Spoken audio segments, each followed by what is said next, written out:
Bonjour à tous les esprits curieux. Karate Kid 3 s'ouvre dans la continuité immédiate du deuxième opus, ramenant Daniel LaRusso et Monsieur Miyagi à Los Angeles. Leur retour n'est pas seulement géographique, mais aussi émotionnel.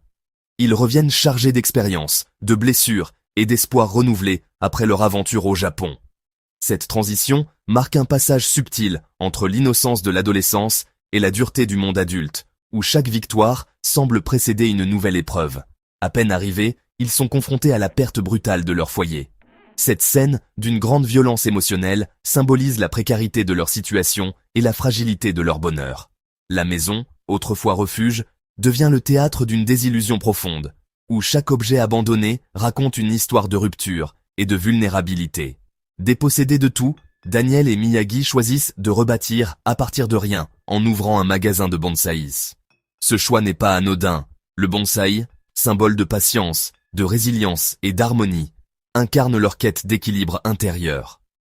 Le soin apporté aux arbres miniatures reflète leur désir de retrouver une forme de contrôle sur leur existence, malgré l'adversité. Pourtant, la menace plane. Le passé, loin d'être enterré, ressurgit sous forme d'angoisse diffuse et de regards inquiets. La ville, autrefois promesse de renouveau, devient un espace d'insécurité où chaque coin de rue peut cacher un danger. John Kreese, figure déchue et humiliée, incarne la revanche du passé. Sa rencontre avec Terry Silver, homme d'affaires manipulateur et stratège, donne naissance à une alliance toxique. Silver, motivé par la loyauté mais aussi par le plaisir du contrôle, orchestre une vengeance méthodique, exploitant la vulnérabilité de Kreese pour servir ses propres desseins. Le plan de Silver est d'une cruauté raffinée. Il engage Mike Barnes, un combattant brutal, pour harceler Daniel. Ce harcèlement n'est pas seulement physique, mais aussi psychologique, visant à briser la confiance et l'esprit du jeune homme. Barnes devient l'instrument d'une guerre d'usure, où chaque provocation vise à isoler Daniel de ses repères. Silver, maître de la manipulation, se présente comme un mentor bienveillant. Il infiltre la relation entre Daniel et Miyagi, semant le doute et la discorde. Sa stratégie repose sur la séduction psychologique. Il offre à Daniel ce que ce dernier croit désirer: force, reconnaissance, autonomie, tout en l'éloignant insidieusement de ses valeurs fondamentales. Miyagi, fidèle à sa philosophie, refuse d'entraîner Daniel pour le tournoi. Pour lui, le karaté n'est pas un outil de revanche ou d'ego, mais un chemin vers la paix intérieure. Ce refus, loin d'être un abandon, est une tentative de préserver l'âme de son élève face à la tentation de la violence. Isolé, en proie au doute, Daniel cède à l'influence de Silver. Son entraînement devient une épreuve de force, marquée par l'agressivité et la méfiance. Cette transformation progressive illustre la facilité avec laquelle la souffrance peut engendrer la colère, et comment la manipulation peut détourner un individu de ses principes. Après une explosion de violence qui le confronte à ses propres limites, Daniel prend conscience de son égarement. La réconciliation avec Miyagi est un moment clé. Elle marque le retour à l'authenticité, à la confiance et à la sagesse. Miyagi accepte de le réentraîner, non pour la victoire, mais pour restaurer l'intégrité et la dignité de son élève. Le climax du film oppose Daniel à Barnes dans un tournoi où la violence semble inévitable. Pourtant, grâce aux enseignements de Miyagi, Daniel parvient à transcender la brutalité de l'affrontement. Sa victoire n'est pas seulement sportive, mais spirituelle. Il triomphe en retrouvant la paix intérieure, refusant de céder à la haine. Ainsi, la narration de Karate Kid 3 se révèle être une véritable bataille pour l'âme de Daniel. À travers la manipulation, la perte, la souffrance et la rédemption, le film explore la complexité du passage à l'âge adulte, la tentation de la vengeance et la puissance du pardon. Chaque étape du récit approfondit la psychologie des personnages, offrant une réflexion nuancée sur la résilience et la quête d'identité. Si cette analyse vous plaît, pensez à liker la vidéo, à vous abonner et à activer la cloche pour ne rien manquer des prochaines analyses. N'hésitez pas à partager vos impressions en commentaire, ou simplement à écrire « savoir » si vous souhaitez soutenir la chaîne, même sans mots particuliers à ajouter. Votre soutien fait toute la différence. On continue tout de suite avec la suite de l'analyse. Le parcours de Daniel dans ce troisième opus est bien plus qu'une simple crise passagère. C'est une véritable descente aux enfers psychologiques, une régression profonde avant toute possibilité de rédemption. Dès le début, Daniel est submergé par la pression, non seulement de ses adversaires, mais aussi de ses propres attentes et de la peur de l'échec. Il devient la proie idéale pour la manipulation, son esprit fragilisé, cherchant désespérément un sens et une direction. Sous l'influence toxique de Terry Silver, Daniel s'égare. Silver, maître de la manipulation psychologique, exploite chaque faille de Daniel, le poussant à douter de ses valeurs et à remettre en question l'enseignement de Miyagi. Daniel sombre alors dans une spirale de doute, de colère et de confusion, perdant peu à peu son identité. Son agressivité croissante et son impatience deviennent des symptômes visibles de son mal-être intérieur. Ces moments servent d'avertissement puissant. La colère et la recherche de raccourcis ne mènent qu'à l'autodestruction. Le film met en lumière la tentation de la facilité, incarnée par Silver, face à la voie difficile mais authentique de la maîtrise de soi. Le refus de M. Miyagi d'entraîner Daniel n'est pas un simple caprice ou de l'entêtement. Il s'agit d'un acte profondément ancré dans la philosophie du karaté. L'art martial n'est pas un outil pour satisfaire l'ego ou remporter des trophées, mais un chemin vers la paix intérieure et la défense de soi. Miyagi protège Daniel, même contre lui-même. Lorsque Miyagi accepte finalement d'aider Daniel, ce n'est pas pour gagner un tournoi, mais pour réparer un esprit brisé. Il comprend que la véritable victoire ne se joue pas sur le tatami, mais dans la capacité à retrouver son équilibre et à affronter ses propres démons. Terry Silver s'impose comme le méchant le plus manipulateur de la saga. Son sadisme ne se limite pas à la violence physique. Il orchestre le tourment de Daniel avec une précision machiavélique, cherchant à le briser mentalement et à le détourner de ses principes. Silver incarne l'antithèse absolue de la philosophie de Miyagi, glorifiant la domination et la manipulation. John Chris, désormais brisé et désespéré, devient le catalyseur de la campagne de Silver. Son humiliation et sa soif de vengeance alimentent la dynamique toxique du duo, illustrant comment la faiblesse peut être exploitée par des forces plus sinistres. Mike Barnes, quant à lui, incarne la menace physique pure, une force d'intimidation implacable et presque déshumanisée. Il est l'instrument de la terreur, utilisé par Silver pour pousser Daniel à ses limites, sans autre motivation que la victoire à tout prix. Le cœur du film réside dans cette guerre psychologique orchestrée par Silver. Il ne cherche pas seulement à vaincre Daniel sur le plan physique, mais à le corrompre, à le faire douter de tout ce qu'il croyait savoir sur lui-même et sur le karaté. Cette lutte interne est le véritable enjeu du récit. La rédemption de Daniel n'est possible qu'après une prise de conscience douloureuse. Il doit reconnaître l'obscurité en lui, l'accepter, puis choisir de revenir à la lumière grâce à la guidance patiente de Miyagi. Ce retour à l'équilibre est le véritable triomphe du personnage. Le mentorat de Miyagi vise avant tout à restaurer l'équilibre intérieur de Daniel, à lui rappeler que la maîtrise de soi et la paix sont les véritables buts du karaté, bien au-delà de toute victoire matérielle. Les arcs des personnages se dessinent à travers leurs réponses à la peur, à la manipulation et à la lutte pour l'intégrité. Chacun, à sa manière, doit affronter ses propres démons, révélant la complexité psychologique et la profondeur émotionnelle qui font de ce film bien plus qu'un simple récit d'arts martiaux. Dans The Karate Kid Part 3, la vengeance n'est pas simplement un moteur narratif. Elle s'infiltre dans chaque recoin du récit, agissant comme une force corrosive qui consume Chris et Silver. Leur désir de revanche ne se limite pas à une simple riposte contre Daniel et Miyagi. Il devient une obsession dévorante, les poussant à franchir des frontières morales et à manipuler tous ceux qui les entourent. Cette dynamique est illustrée par la tension palpable dans chaque scène où Chris et Silver apparaissent, leur détermination à restaurer leur honneur étant teintée d'une noirceur presque tragique. Cette obsession de vengeance transforme le karaté, art traditionnellement fondé sur la discipline et le respect, en une arme de cruauté et de domination. Les tournois deviennent des arènes de brutalité, où la technique cède la place à l'agressivité et où la victoire importe plus que l'honneur. Le film met en lumière la manière dont une philosophie dévoyée peut pervertir même les traditions les plus nobles, soulignant la fragilité de l'éthique face à la tentation de la revanche. Le plan machiavélique de Silver ne vise pas seulement à battre Daniel physiquement. Il cherche à saper son identité, à le pousser à douter de lui-même et à l'isoler de ses repères moraux. Silver incarne la manipulation psychologique, utilisant la peur, la flatterie et la pression pour modeler Daniel à son image, révélant ainsi la dimension insidieuse de la vengeance. Elle ne détruit pas seulement l'ennemi, mais aussi l'âme de celui qui la poursuit.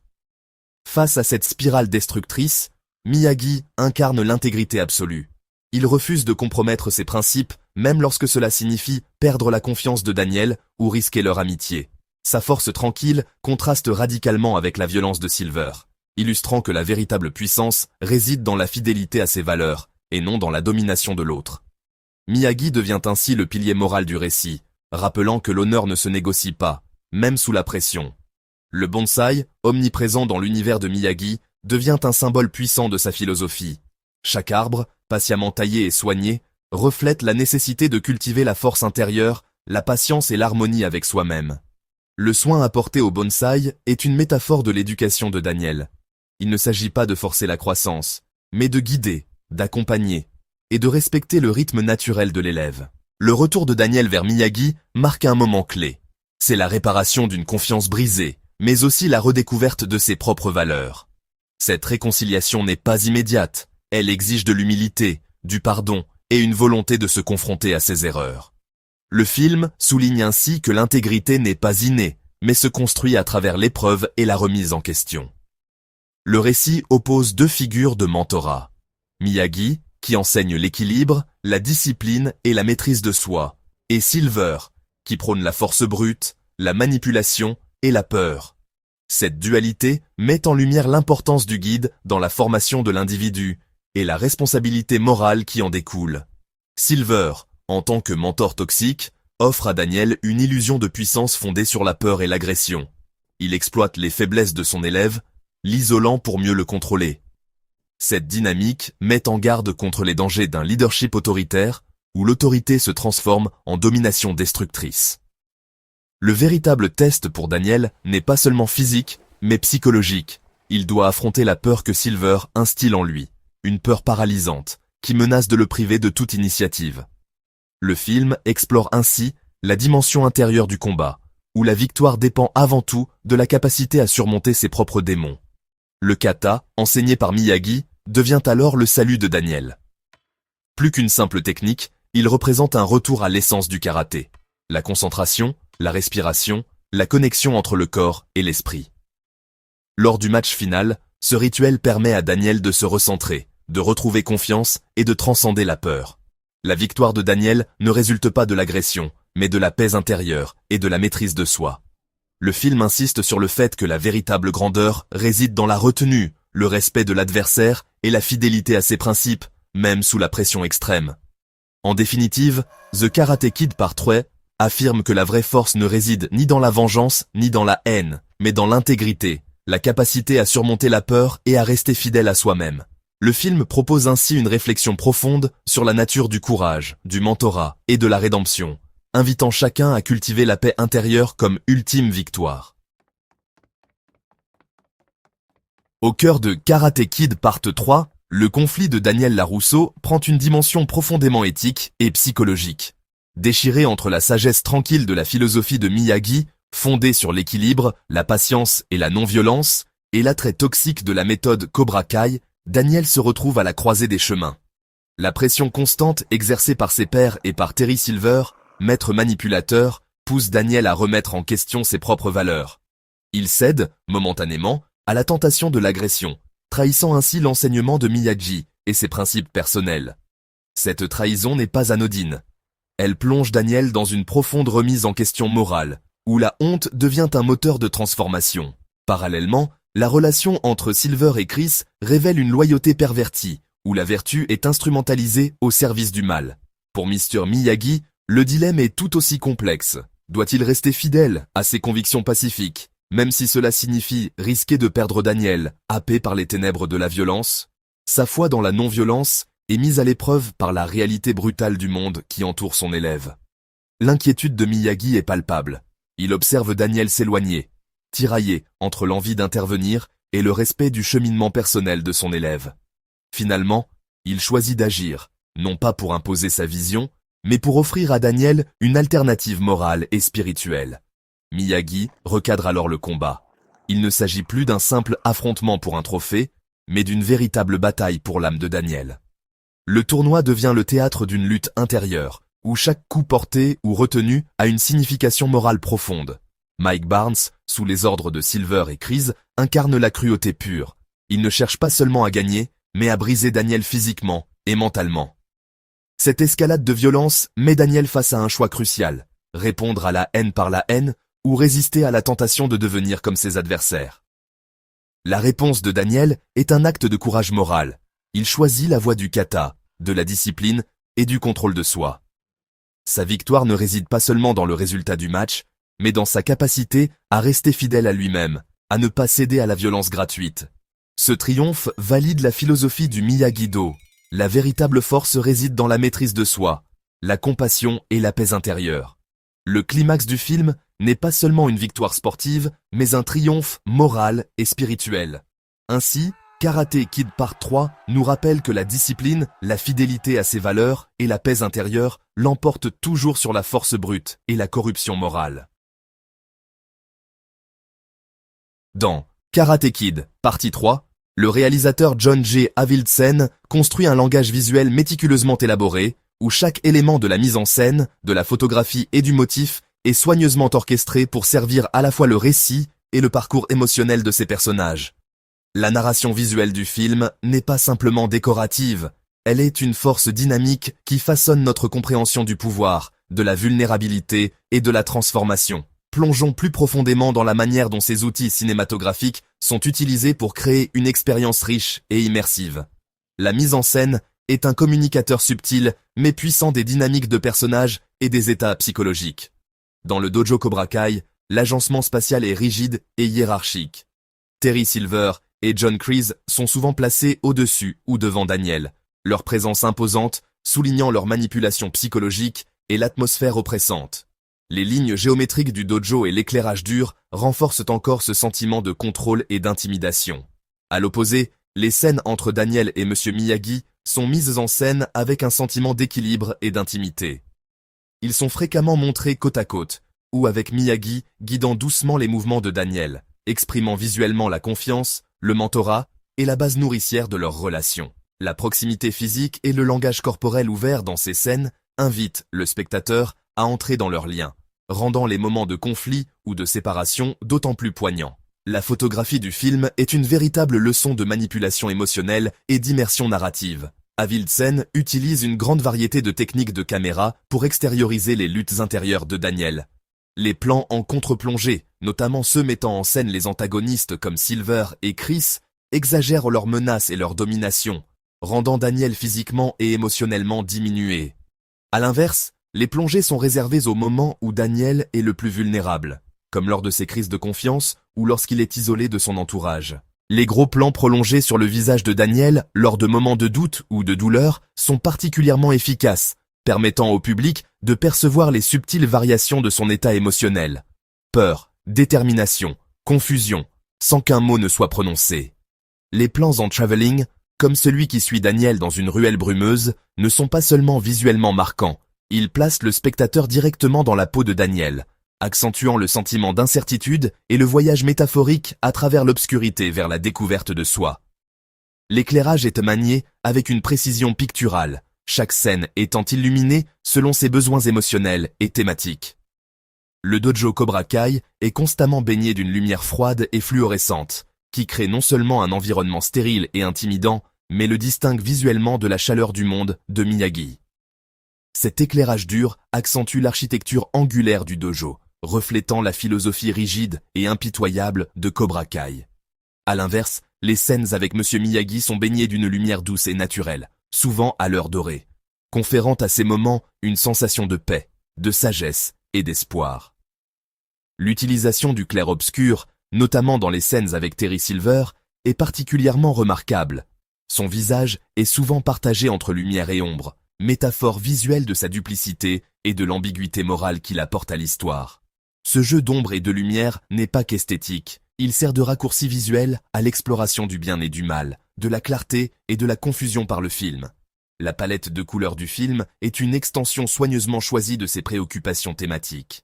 Les tons chauds de la terre et les verts luxuriants dominent les scènes de croissance, de guérison et de connexion, notamment dans le jardin de Monsieur Miyagi et la boutique de Bonsaïs, où la nature est à la fois décor et symbole. Ces couleurs évoquent un sentiment de renouveau et d'harmonie, renforçant le pouvoir réparateur des enseignements de Miyagi. À l'opposé, Le dojo Cobra Kai et les scènes de conflit sont saturées de rouges agressifs, de noirs profonds et de gris métalliques froids. Ces couleurs ne sont pas seulement visuellement frappantes, elles servent aussi à accentuer le danger et la décadence morale associée à la philosophie de Cobra Kai. Lorsque Daniel est au plus bas, isolé, confus ou éloigné de Miyagi, la palette de couleurs devient désaturée, presque monochrome, extériorisant visuellement son engourdissement émotionnel et son sentiment de perte.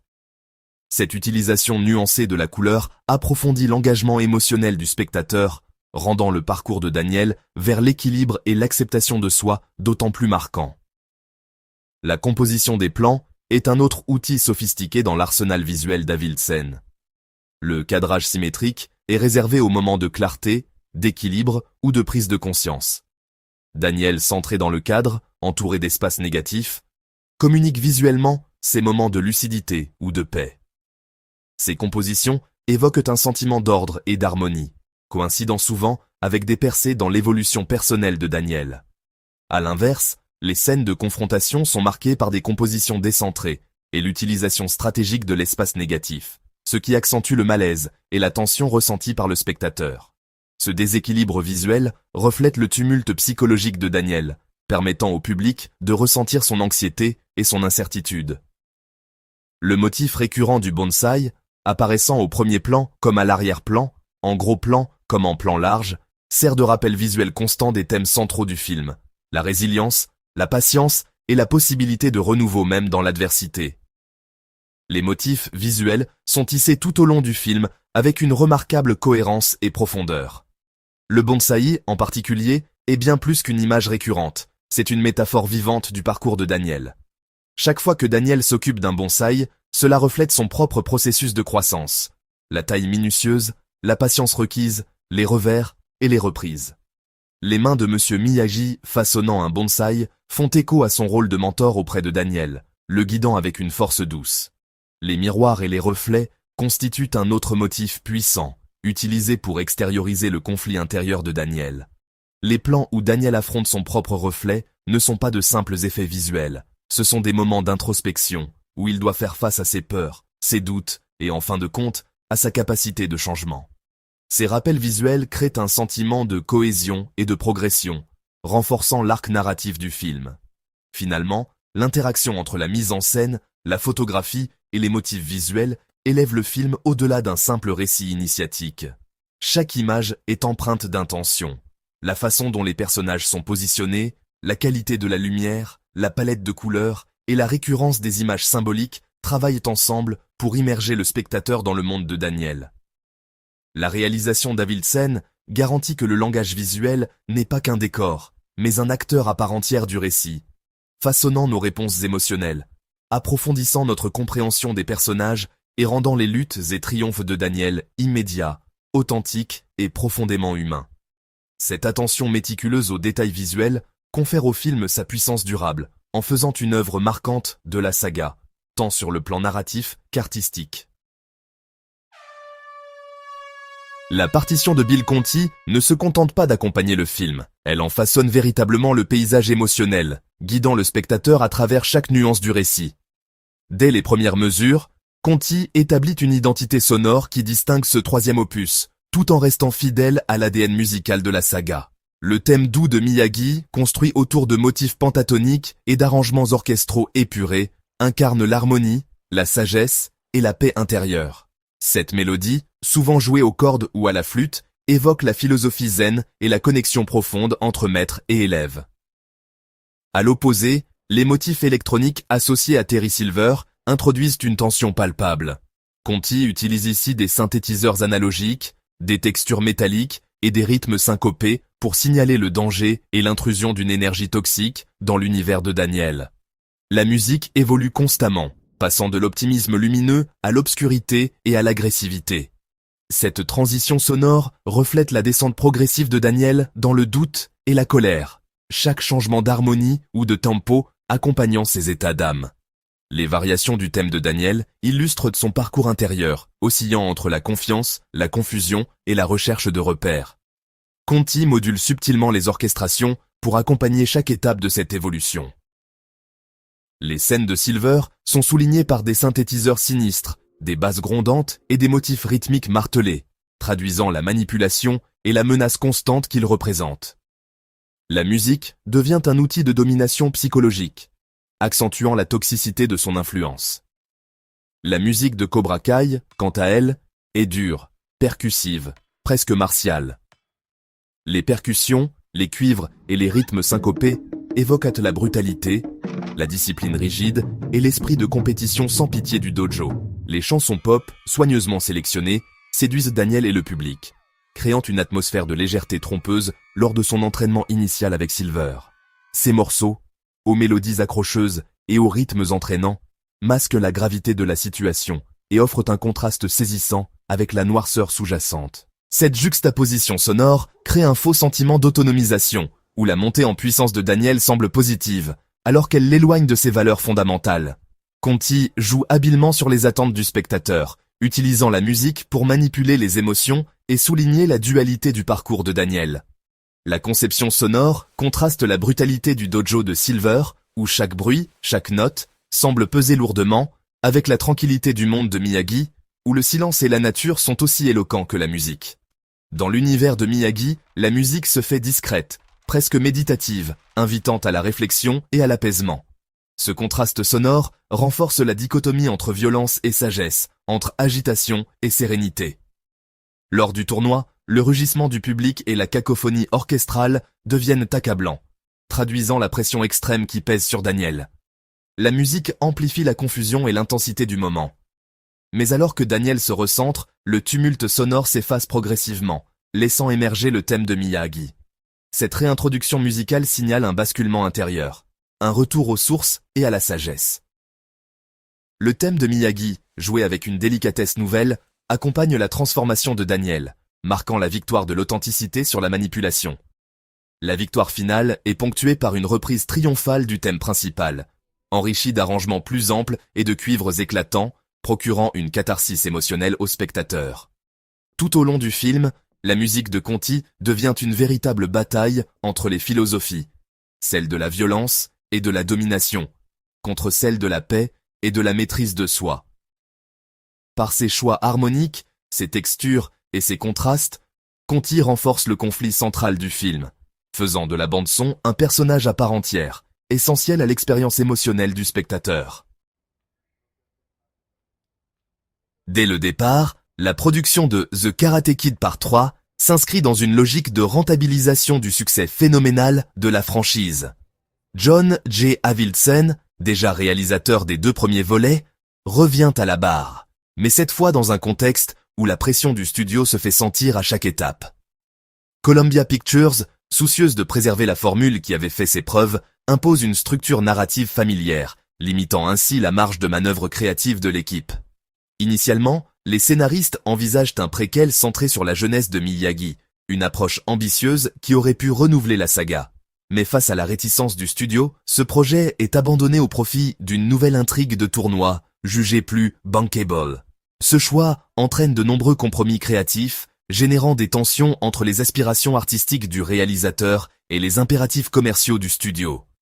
L'âge de Ralph Macchio, désormais bien plus âgé que son personnage, devient un défi de crédibilité, tandis que l'introduction de Terry Silver répond à la nécessité de renouveler la galerie des antagonistes, tout en s'adaptant aux contraintes de production. En effet, le personnage de Silver est développé en réaction directe à la disponibilité restreinte de Martin Kove, l'interprète de Kreese, forçant les scénaristes à repenser la dynamique des antagonistes. La performance théâtrale et presque caricaturale de Thomas Ian Griffith dans le rôle de Silver, loin d'être anodine, imprime au film une tonalité singulière, oscillant entre pastiche et menace réelle. Les cinéastes ambitionnent d'explorer un chapitre plus sombre et introspectif pour Daniel LaRusso, cherchant à approfondir la psychologie du personnage et à s'éloigner du schéma manichéen des précédents volets. Cependant, cette volonté se heurte aux exigences du studio, focalisé sur la commercialisation et la rentabilité, qui impose des choix scénaristiques et esthétiques plus consensuels, parfois au détriment de la cohérence narrative. Le résultat final est un film tiraillé entre l'exploration authentique des personnages et la répétition de motifs stéréotypés. Sorti à l'été 1989, il peine à retrouver la fraîcheur et l'impact émotionnel de ses prédécesseurs. Sur le plan commercial comme critique, le film n'atteint pas les sommets espérés, illustrant les limites d'une franchise soumise à la logique industrielle. Tout au long du processus, la tension entre ambition artistique et impératif commercial se manifeste, rendant palpable la difficulté de concilier vision d'auteur et attente du marché. L'héritage de The Karate Kid Part 3 réside autant dans ses choix avortés et ses ambitions contrariées que dans ce qu'il offre à l'écran, témoignant d'une œuvre marquée par les compromis et les possibles non réalisés. Lors de sa sortie en 1989, Karate Kid 3 a immédiatement suscité la controverse parmi les critiques et le public. Beaucoup ont pointé du doigt une intrigue jugée répétitive, reprenant les mêmes schémas narratifs que les volets précédents, mais sans la fraîcheur ni la sincérité qui avaient fait le succès du premier film. Les critiques de l'époque, dans les colonnes de journaux spécialisés et généralistes, n'ont pas hésité à qualifier le film de redite paresseuse, soulignant une surenchère dans la caricature des antagonistes et une absence d'évolution pour les personnages principaux. Cette réception glaciale s'est traduite par plusieurs nominations aux Razzie Awards, notamment pour la pire suite et la pire performance, tandis que le box-office a enregistré des résultats nettement inférieurs aux attentes du studio. Le film, loin de reproduire le triomphe commercial de ses prédécesseurs, a peiné à convaincre même les fans les plus fidèles. Les discussions entre fans et critiques ont rapidement fait consensus. Karate Kid 3 était perçu comme le maillon faible de la trilogie originale. Beaucoup ont exprimé leur frustration face à la régression du personnage de Daniel LaRusso, qui semblait avoir oublié les leçons apprises dans les films précédents, et face au ton résolument kitsch du scénario. Cette frustration s'est accentuée devant la représentation d'un Daniel vulnérable, parfois immature, et la surenchère de situations improbables, qui ont contribué à donner au film une réputation de pastiche involontaire. Pourtant, au fil des décennies, une relecture plus nuancée du film a émergé. Les défauts qui lui étaient reprochés sont devenus, pour certains spectateurs, une source de nostalgie, et même de fascination. Les fans ont commencé à revisiter le film, souvent à travers le prisme de l'ironie ou de l'affection pour ses excès. La performance de Terry Silver, interprétée par Thomas Ian Griffiths, a notamment acquis un statut culte. Son personnage, à la fois machiavélique et théâtral, est devenu emblématique de l'extravagance des années 80, inspirant des générations de fans et de cosplayers. Le ton plus sombre du film, ainsi que ses thèmes psychologiques, manipulation, perte de repères, tentation de la facilité, sont aujourd'hui réévalués comme des tentatives audacieuses de déconstruire le mythe du héros. Même si l'exécution reste imparfaite, ces choix narratifs témoignent d'une volonté de renouveler la formule. Les archives révèlent que le réalisateur John G. Avildsen et l'équipe créative cherchaient à explorer de nouvelles facettes des personnages, tout en restant fidèles à l'esprit de la saga. Cette ambition, bien que risquée, a ouvert la voie à une lecture plus complexe du parcours de Daniel. L'arrivée de la série Cobra Kai a profondément transformé la perception du film. En intégrant les événements et les personnages de Karate Kid 3 dans son récit moderne, la série a permis une réhabilitation inattendue du film auprès d'un nouveau public. Les scénaristes de Cobra Kai ont su tisser des liens subtils entre passé et présent, donnant une nouvelle profondeur aux personnages et valorisant les choix narratifs du troisième opus. Le retour de Terry Silver, désormais plus nuancé et complexe, a offert une rédemption inattendue aux personnages, tout en soulignant la richesse insoupçonnée du matériau d'origine. Les fans, autrefois divisés, redécouvrent aujourd'hui la saga dans son ensemble, replaçant Karate Kid 3 dans une perspective plus large et plus indulgente.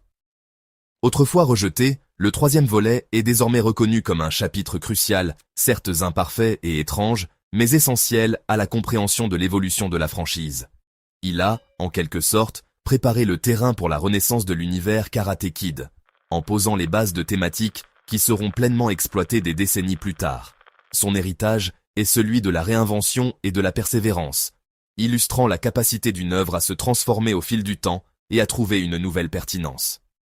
Karate Kid 3 prouve ainsi qu'une suite décriée peut, avec le recul, devenir une pièce indispensable d'un ensemble plus vaste, et même inspirer une nouvelle génération de spectateurs et de créateurs. Merci d'avoir regardé. Si tu veux faire partie de la prochaine exploration, pense à t'abonner, à activer la cloche de notification et à suivre la chaîne sur les différents réseaux sociaux. Les liens sont en description. Et comme toujours, continue à apprendre.